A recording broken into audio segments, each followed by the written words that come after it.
சீரியல்களின் full எபிசோடுகளை Sun டிவியில் ஒளிபரப்பான உடனே எக்ஸ்க்ளூசிவாக சன் நெக்ஸ்டில் மட்டும் ஃப்ரீயா பாருங்கள். ஆனோன்னு ஈஸ்வரி தேட ஆரம்பிச்சுட்டா. அவ எவ்வளவு தேடினாலும் சரி, அவளுக்கு அழகு உயிரோட கிடைக்கவே கூடாது.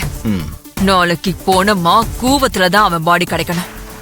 சொல்ல முடியாதுமா, அழகோட டெட் பாடி கிடைக்காம கூட போகலாம்ல. ஓ ஃபேண்டாஸ்டிக், அது இன்னும் ரொம்ப நல்லதா போச்சு. நாளைக்கு சனிக்கிழமை, சனி போன தனியா போகாதுன்னு சொல்லுவாங்க. கூட வசுந்தராவையும் ஈஸ்வரியும் துணைக்கு அனுப்பி வச்சிருவோம். என்ன சொல்ற? தாராளமாமா.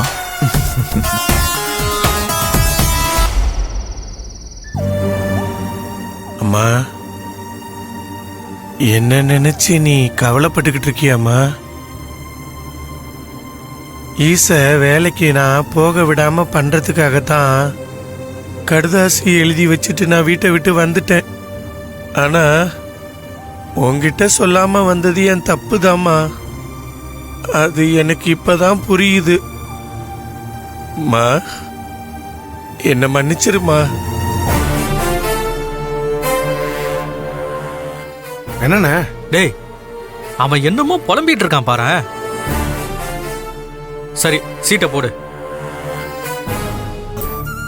அம்மா, நான் வர்றப்ப இந்த தீக்குச்சி பையல்ல வழியில தான் படுத்து கிடந்தான்.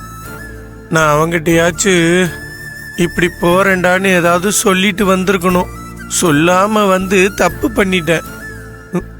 அதுவும் அந்த லெட்டர்ல வேற நான் இந்த உலகத்தை விட்டே போறேன்னு எழுதி வச்சுட்டு வந்துட்டேன். ரொம்ப ரொம்ப பெரிய தப்புமா. அந்த லெட்டரை நீ படிச்சுட்டு இந்நேரம் நான் என்ன பண்ணிக்கிட்டு இருப்பேன், ஏது பண்ணிக்கிட்டு இருப்பேன்னு நீ, ஈசு, அபி எல்லாரும் எவ்வளவு பதறி போயிருப்பீங்கன்னு எனக்கு இப்பதாம்மா புரியுது.